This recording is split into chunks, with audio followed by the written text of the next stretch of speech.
오늘은 설문조사를 할 때 주로 사용되는 구글 폼과 타입폼을 비교해 보도록 하겠습니다. 구글 폼과 타입폼의 기능을 비교하여 대표님께 구글 폼과 타입폼 중 어떤 게 적합한지 안내 드릴 것이고, 구글 폼과 타입폼을 사용하는 방법을 어떻게 하면 무료로 배울 수 있는지에 대해서도 이번 영상에서 전부 다 안내 드리겠습니다. 그럼 시작에 앞서서 이러한 소프트웨어들을 잘 고르는 것이 왜 중요한지 잠시 안내 드리도록 하겠습니다. 그 이유는 바로 변경을 하는데 많은 시간을 투자해야 되기 때문입니다. 네, 대표님께서 단순하게 설문조사만 사용하면 관계가 없는데, 이것을 다른 소프트웨어와 서로 연결을 하거나 아니면 고객들한테 보내는 경우가 많을 것입니다. 즉, 설문조사를 작성해 달라고 요청을 하는 경우가 많을 것입니다. 네, 그러면 이렇게 소프트웨어를 변경하려면 기존 소프트웨어에 연결이 되어 있는 것들을 전부 다 변경해야 되고, 고객들에게 보낸 내용을 수정을 하여 다시 한번 보내야 될 것입니다. 네, 그리고 여기에 많은 시간이 들어갈 수밖에 없게 됩니다. 네, 그렇기 때문에 처음부터 잘 고르는 것이 중요합니다. 네, 그런데 사실 어떤 게 좋다, 어떤 게 안 좋다, 이런 것을 판단하려면 판단을 하는 기준이 있어야 될 것입니다. 따라서 그 판단 기준을 만들기 위해서 설문조사를 진행하는 과정에 대해 분석을 하였습니다.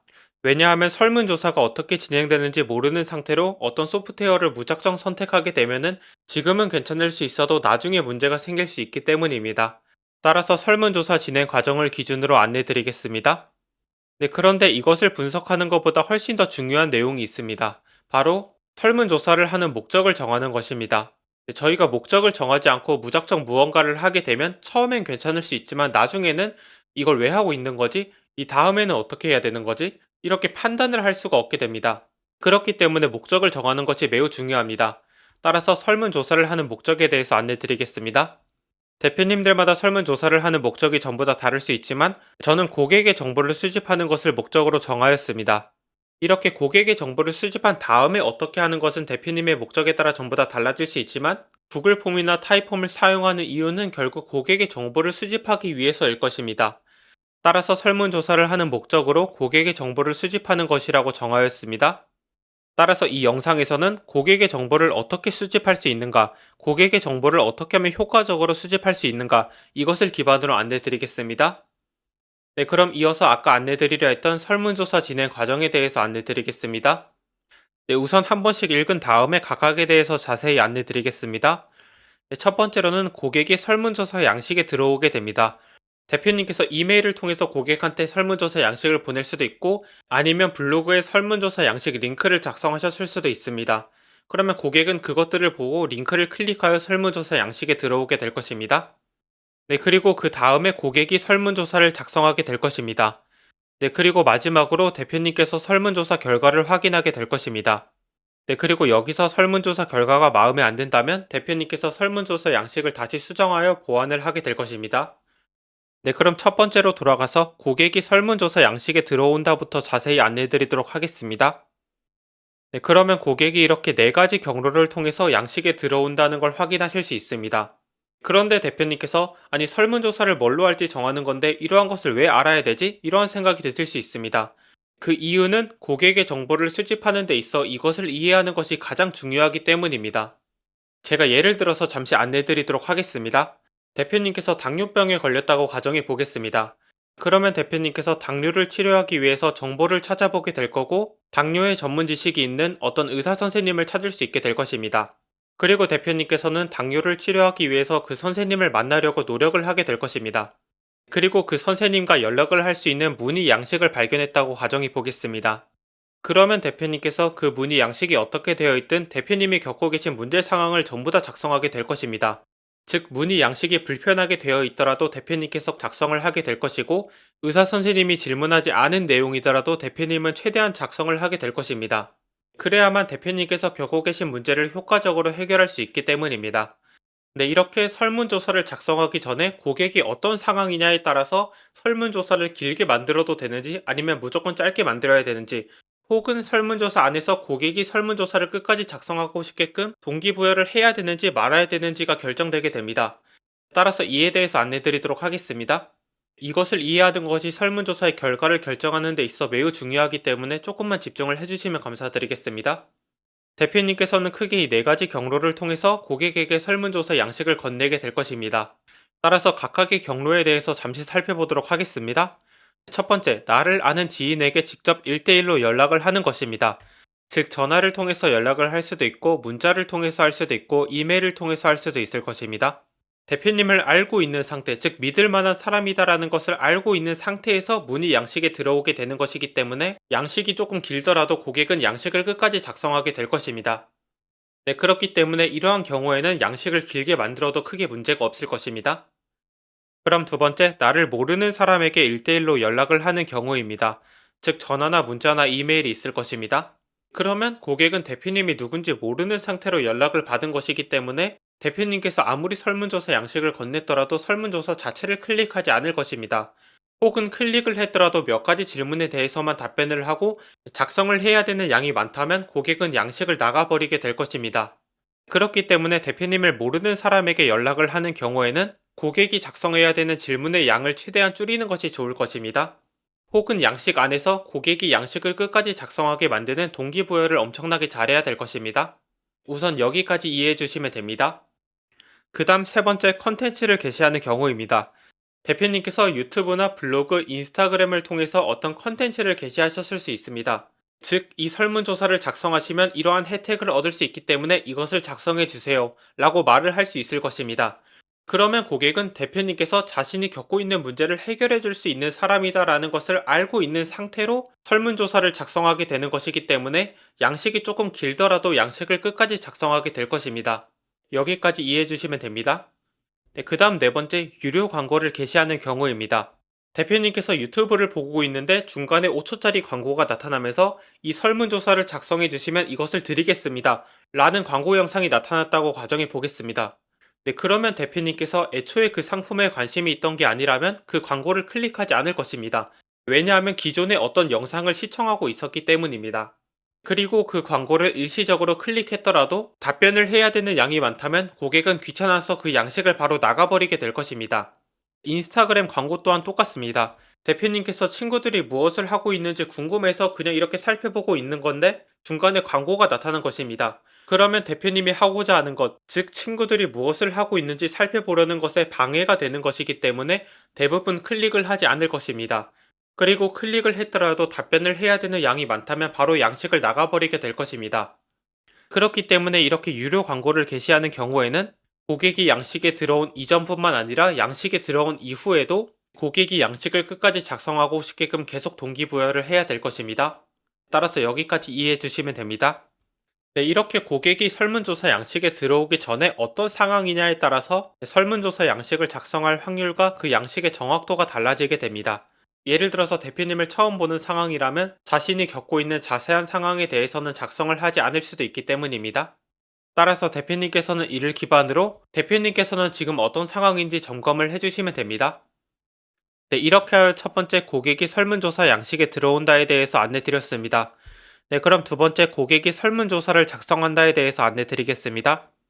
고객이 설문조사를 작성할 때 대표님께서는 고객의 정보를 최대한 정확하게 수집하고 싶으실 것이고 고객이 설문조사를 끝까지 작성하고 싶도록 만들고 싶으실 것입니다. 따라서 첫 번째, 고객의 정보를 최대한 정확하게 수집하는 것부터 안내드리도록 하겠습니다. 고객의 정보를 정확하게 수집하려면 정확한 질문을 해야 될 것입니다. 그렇기 때문에 여기에서는 다양한 질문 유형을 통해서 고객의 정보를 정확하게 수집할 수 있는지가 중요해집니다.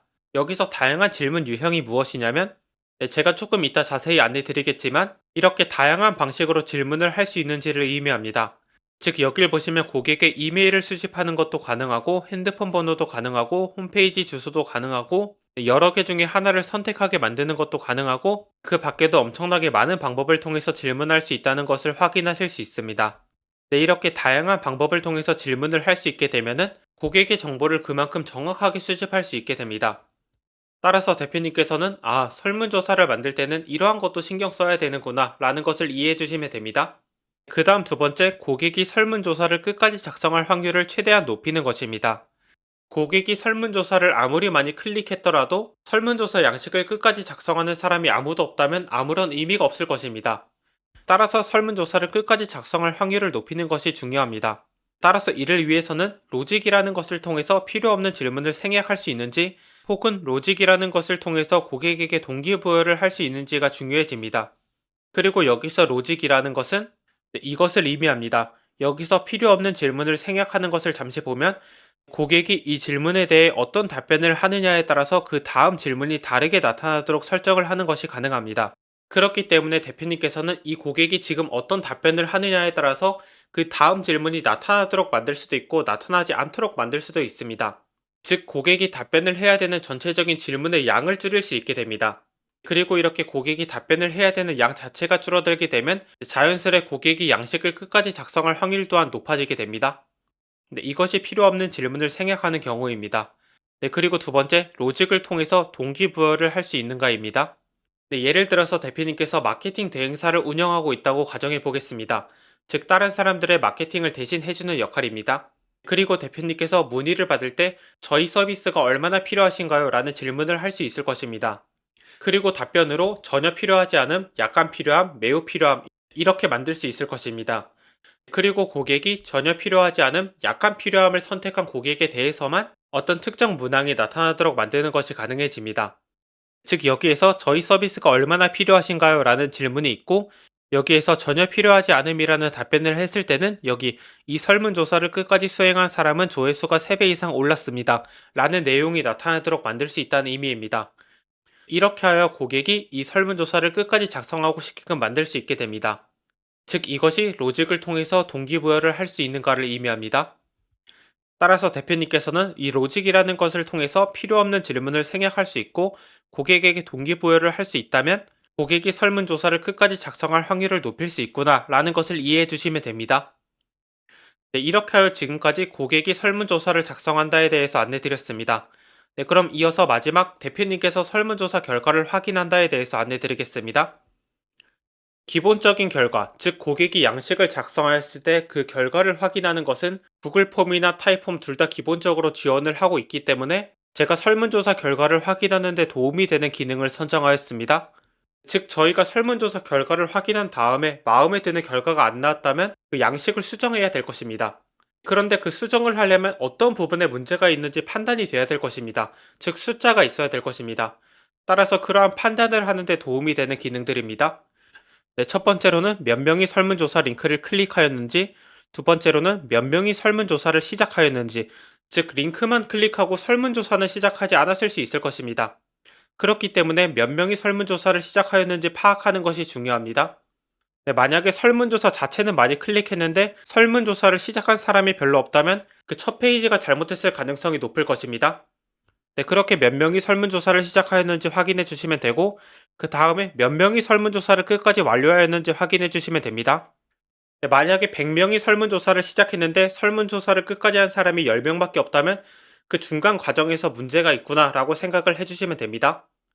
네, 그리고 그 다음으로 고객이 중간에 이탈을 하였다면, 즉 양식을 작성하다가 나가버렸다면 어떤 문항에서 이탈을 하였는지 확인해 주시면 됩니다. 즉 1번에서 10번까지 문항이 있는데 그 중에 4번을 작성하다가 대부분의 사람이 나가버렸다면 그 4번을 수정하고 보완해야 될 것입니다. 네, 따라서 고객이 중간에 이탈을 하였다면 어떤 문항에서 이탈을 하였는지 확인해 주시면 됩니다. 네, 그리고 다섯 번째로 이 설문이 언제 작성되었는지입니다. 대표님께서 예를 들어서 4월 10일에서 4월 15일까지 설문조사를 받았다고 가정해 보겠습니다. 그리고 대표님께서는 4월 10일과 4월 11일에 작성된 결과만 확인하고 싶으실 수 있을 것입니다. 네, 그렇기 때문에 특정 기간을 설정하여 이 기간 동안 설문이 어떻게 작성되었는지 확인하고 싶으실 때는 이 기능이 있으면 좋을 것입니다. 네, 그리고 이 설문이 어떤 기기에서 작성되었는지입니다. 즉, 이 설문이 컴퓨터에서 작성이 되었는지, 태블릿에서 작성이 되었는지, 이러한 것을 확인할 수 있다면 보완을 하는데 좋을 것입니다. 따라서 이러한 것을 확인할 수 있다면 도움이 됩니다. 네, 이렇게 하여 지금까지 대표님께서 설문조사 결과를 확인한다에 대해서 안내드렸습니다. 그럼 지금부터는 구글 폼과 타이폼 중에 이 기능들을 어떤 곳에서 지원을 하는지에 대해서 안내드리겠습니다. 네, 첫 번째로는 고객이 설문조사를 작성한다 해서 이 세 가지 질문에 대해서 안내드리겠습니다. 네, 첫 번째로 다양한 질문 유형을 통해서 고객의 정보를 정확하게 수집할 수 있는가입니다. 그리고 구글 폼의 경우에는 세모, 타이폼의 경우에는 동그라미인 걸 확인하실 수 있습니다. 여기서 세모는 지원은 하고 있지만 약간 부족한 부분이 있고, 동그라미는 완전하게 지원을 하는 것이라고 이해해 주시면 됩니다. 네, 그러면 세모와 동그라미의 차이, 즉 질문 유형이 어떤 차이가 있는지 보도록 하겠습니다. 네, 여기 사진을 보시면 밑에 타이폼의 경우에는 이렇게 엄청나게 많은 방법을 통해서 고객에게 설문을 받을 수 있게 됩니다. 네, 그런데 옆에 구글 폼의 경우에는 이렇게 질문을 할 수 있는 유형이 적은 걸 확인하실 수 있습니다. 그렇기 때문에 구글 폼의 경우에는 세모, 타입폼의 경우에는 동그라미라고 표현을 하였습니다. 네, 그럼 두 번째, 로직을 통해서 필요 없는 질문을 생략할 수 있는가? 로직을 통해서 고객에게 동기부여를 할 수 있는가를 살펴보겠습니다. 네, 그리고 둘 다 구글 폼의 경우에는 세모, 타입폼의 경우에는 동그라미인 걸 확인하실 수 있습니다. 네, 이것 또한 자세히 보자면 네, 타입폼의 경우에는 아까 잠시 안내드렸듯이 고객이 어떤 답변을 하느냐에 따라서 그 다음 나타나게 되는 내용을 다르게 설정할 수 있다고 안내드렸습니다. 네, 그렇기 때문에 고객이 답변하지 않아도 되는 질문은 빠르게 생략할 수 있고 그로 인해서 고객이 답변해야 되는 양을 줄일 수 있다고 안내드렸습니다. 네, 그리고 고객이 답변하는 내용에 따라서 이 설문조사를 수행한 사람은 조회수가 3배 이상 올랐습니다. 라는 문구가 나타나도록 만들어서 동기부여를 할 수 있다고 안내드렸습니다. 네, 이렇게 타입홈에서는 질문 단위로 설정을 할 수 있고 여기서는 단순하게 이스, 즉 기업 홈페이지를 클릭할 때로 설정을 하였지만 이스뿐만 아니라 여러 가지로 조건을 설정할 수 있게 됩니다. 네, 그렇기 때문에 대표님의 목적에 따라서 이것을 자유자재로 설정할 수 있다는 장점이 있습니다. 네, 하지만 구글 폼의 경우에는 답변을 기준으로 섹션 이동, 여기서 섹션이란 한 덩어리, 즉 어떤 구역을 의미합니다. 이렇게 구역 단위로밖에 움직일 수 없다는 단점이 있습니다. 네, 그렇기 때문에 아무래도 타입폼에 비해 기능이 부족하다고 할 수 있습니다. 그렇기 때문에 구글 폼의 경우에는 세모, 타입폼의 경우에는 동그라미라고 표현하였습니다. 그렇게 하여 여기까지 안내드렸고, 그러면 그 다음으로 여기 3번 대표님께서 설문조사 결과를 확인한다 해서 이 6가지 기능에 대해서 구글 폼과 타입폼 이 둘 중에 어떤 곳에서 지원을 하고 있는지 살펴보도록 하겠습니다. 여길 보시면 제가 방금 말씀드린 6가지 문항이 있고 구글 폼에서는 전부 다 지원하지 않는다는 걸 확인하실 수 있습니다. 반면 타입폼에는 전부 다 지원을 하고 있는 걸 확인하실 수 있습니다. 그렇기 때문에 대표님께서 이러한 기능이 필요하시다면 타입폼을 활용해 주시면 됩니다. 네, 그리고 대부분의 대표님들께서 그러면 구글 폼보다 타입폼이 무조건 좋은 거 아니야? 그럼 나 타입폼 사용해야겠다 라는 생각을 하고 계실 수 있습니다. 네, 그런데 이 두 개에는 아주 큰 차이점이 있습니다. 그 차이점은 바로 가격입니다. 따라서 가격에 대해서 안내드리도록 하겠습니다. 여길 보시면 구글 폼 같은 경우에는 100% 무료인 걸 확인하실 수 있습니다. 네, 그렇기 때문에 대표님께서 제가 아까 말씀드린 어떠한 기능을 사용하시든 혹은 아무리 많은 응답을 받더라도 전부 무료로 할 수 있다는 장점이 있습니다. 그런데 타이폼 같은 경우에는 한 달 기준 $29 이상이 발생하는 걸 확인하실 수 있습니다. 여기서 이상이라고 표현한 것은 약간의 기능 차이를 기준으로 여러 가지 요금제가 있기 때문에 이상이라고 표현하였습니다. 그렇게 타이폼의 경우에는 비용이 발생하는 걸 확인하실 수 있습니다. 물론 타이폼의 경우에도 무료 요금제가 있지만 한 달에 10개 정도로 설문을 할 수 있는 개수가 정해져 있기 때문에 약간 부족하다고 할 수 있습니다. 그렇기 때문에 사실상 유료 요금제를 이용해야 되고 한 달에 $29 이상이 발생한다고 이해해 주시면 됩니다. 네, 여기까지 영상을 보셨다면 대표님께 구글 폼이 적합할지 타이폼이 적합할지 판단이 되셨을 것이라 생각합니다. 그런데 아직 고민을 하고 계실 수 있기 때문에 저희 개인적인 생각에 대해 말씀드리도록 하겠습니다. 네, 참조만 해주시면 되고 대표님의 상황에 따라서 결정을 해주시면 됩니다. 네, 첫 번째, 간단한 설문조사를 하는 경우입니다. 즉 간단하게 이름과 이메일, 전화번호만 받는 것 같은 경우에는 간단한 설문조사라고 할 수 있습니다. 이러한 경우에는 구글 폼을 사용하셔도 충분하기 때문에 구글 폼을 추천드립니다. 네, 그리고 두 번째로 비용이 중요한 경우입니다. 네, 대표님께서 무조건 저렴하게 혹은 무료로 진행을 해야 된다면 구글 폼을 추천드립니다. 네, 그런데 대표님께서 복잡한 설문조사를 만드셔야 될 때가 있을 것입니다. 예를 들어 대표님께서 고가의 상품을 판매하고 있고 이 상품을 판매하기 위해서는 고객을 효과적으로 설득을 해야 되는데 그 고객을 효과적으로 설득하기 위해서는 고객의 정보를 많이 받아야 될 때가 있습니다. 즉 어쩔 수 없이 고객이 답변을 해야 되는 길이가 길어질 때가 있습니다. 그리고 이러한 경우에는 아까 말씀드린 로직이라는 것을 통해서 이 고객이 답변하지 않아도 되는 내용에 대해서는 빠르게 생략하고 고객에게 동기부여를 하여 이 고객이 설문조사 양식을 끝까지 작성하도록 만드는 과정이 필요할 것입니다. 즉 이렇게 복잡한 설문조사를 만드실 때는 타이폼을 추천드립니다. 그리고 대표님께서 100만 원이 넘어가는 고가의 상품을 판매하고 계실 수 있습니다. 이러한 경우에는 타이폼의 비용을 지불하더라도 고객에게 더 많은 문의를 받고 그 고객을 더 효과적으로 설득하는 것이 조금 더 효율적일 수 있기 때문에 이러한 경우에는 타이폼을 추천드립니다. 네, 이렇게 하여 저희 개인적인 생각에 대해서 안내드렸습니다. 네, 그럼 지금부터는 구글 폼을 어떻게 사용하면 되는지, 타이폼을 어떻게 사용하면 되는지에 대해서 안내드리겠습니다. 네, 즉 사용 방법을 어떻게 배워야 되는지에 대해서 안내드리겠습니다. 바로 이 영상의 댓글을 확인해 주시면 됩니다. 네, 제가 구글 폼을 사용하는 방법과 타이폼을 사용하는 방법에 대해서 전부 다 촬영을 하여 저희 채널에 업로드를 해두었습니다. 그렇기 때문에 대표님께서 댓글에 있는 링크를 클릭하시면 100% 전부 무료로 구글 폼을 사용하는 방법, 타이폼을 사용하는 방법을 배우실 수 있습니다. 네, 그러면 총 정리를 하면서 영상을 마무리하도록 하겠습니다. 첫 번째로는 설문조사를 하는 목적에 대해서 안내드렸습니다. 목적을 정하지 않으면 이 다음에 어떤 방향으로 나아가야 되는지 판단이 안 되기 때문에 목적을 정하는 게 중요하다고 안내드렸습니다. 그 다음 두 번째 설문조사 진행 과정 분석입니다. 네, 첫 번째로 고객이 설문조사 양식에 들어오고 그 다음 고객이 설문조사를 작성하고 그 다음 대표님께서 설문조사 결과를 확인한다고 안내드렸습니다. 그리고 결과가 마음에 안 든다면 설문조사 양식을 수정하면 된다고 안내드렸습니다. 그리고 구글 폼과 타이폼의 기능에 대해 비교하였습니다. 네, 다음과 같이 각각의 기능에 대해서 구글 폼과 타이폼 중 어떠한 곳에서 지원을 하고 있는지에 대해서 안내드렸습니다. 여기에서도 이렇게 안내드렸습니다. 네, 그리고 그 다음으로 구글 폼과 타이폼의 가격에 대해 비교를 하였습니다. 네, 구글 폼의 경우에는 100% 무료이지만 타이폼의 경우에는 비용이 발생할 수 있다고 안내드렸습니다. 그리고 저희 개인적인 생각에 대해서 말씀드렸습니다. 네, 간단한 설문조사나 비용이 중요한 경우에는 구글 폼을 추천드린다고 하였고, 질문이 많은 복잡한 설문조사나 고가의 상품을 판매하고 계신 경우에는 타이폼을 추천한다고 안내드렸습니다. 네, 그리고 마지막으로 구글 폼과 타이폼의 사용 방법을 어떻게 배울 수 있는지에 대해서 안내드렸습니다. 이 영상에 있는 댓글을 확인해 주시면 된다고 안내드렸습니다.